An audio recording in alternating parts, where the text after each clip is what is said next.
दिल्ली के मुख्यमंत्री अरविंद केजरीवाल की जमानत वाली खुशी पर फिलहाल ब्रेक लग गई। दिल्ली हाईकोर्ट ने प्रवर्तन निदेशालय ईडी की याचिका पर सुनवाई करते हुए ट्रायल कोर्ट के फैसले पर स्टे लगाते हुए कहा कि 2 से 3 दिन में फैसला सुनाया जाएगा। गुरुवार शाम राउज एवेन्यू स्थित विशेष अदालत की अवकाशकालीन बेंच ने केजरीवाल को जमानत दी थी, लेकिन हाईकोर्ट के फैसला सुरक्षित रखने के बाद ये साफ हो गया है कि केजरीवाल फिलहाल जेल में ही रहेंगे। उनके जेल से बाहर आने का रास्ता कुछ दिनों के लिए टल गया है। ईडी की ओर से एएसजी एसवी राजू ने जस्टिस सुधीर कुमार जैन और जस्टिस रविंदर की वेकेशन बेंच में याचिका लगाई। सुनवाई के बाद हाईकोर्ट ने रिहाई पर रोक लगा दी। सुनवाई के दौरान एएसजी राजू ने कहा कि मैं तत्काल रोक की मांग कर रहा हूं। आदेश कल रात 8 बजे सुनाया गया था। आदेश अपलोड नहीं किया गया। हमारी बात निचली अदालत में नहीं सुनी गई। सीएम केजरीवाल का प्रतिनिधित्व कर रहे वरिष्ठ अधिवक्ता अभिषेक मनु सिंघवी ने स्टे लगाने की मांग का विरोध किया।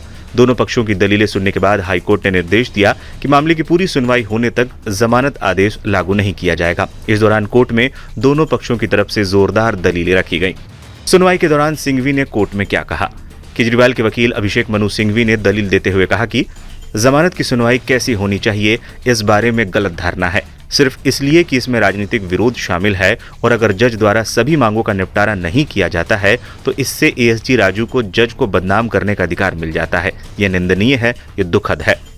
अपनी दलीलों के दौरान अभिषेक मनु सिंघवी ने ईडी को भी जमकर निशाने पर लिया। सिंघवी ने कहा, ईडी पूरी तरह से पक्षपातपूर्ण है, हर तर्क में पूरी तरह पक्षपात दिखता है। निचली अदालत ने यह मामला 5 घंटे तक चला। राजू ने करीब 3 घंटे 45 मिनट का समय लिया और फिर ट्रायल जज पर दोष लगाया क्योंकि उन्होंने हर कॉमा और फुल स्टॉप को दोहराया नहीं। ईडी को लगता है क्योंकि सीएम का मामला है तो घंटों सुना जाना चाहिए और जज को निबंध लिखना चाहिए।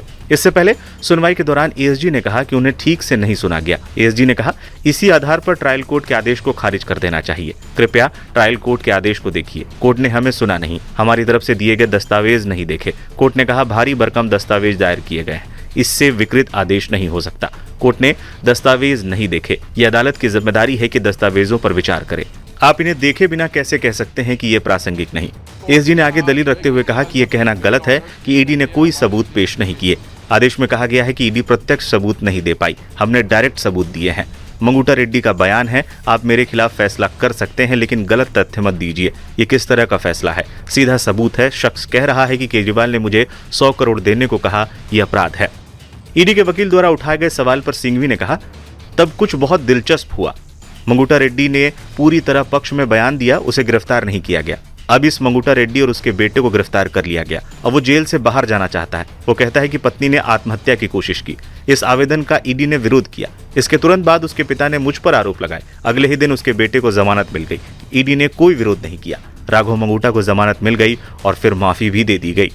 सिंघवी ने आगे कहा, मेरे पास एक भी पैसा नहीं है। ईडी पेपर एनकाउंटर कर रही है। न्यायालय ने पीएमएलए की धारा 45 पर सही विचार किया है। उच्च न्यायालय और उच्चतम न्यायालय ने कहा है कि धारा 45 जमानत पर रोक नहीं लगाती है।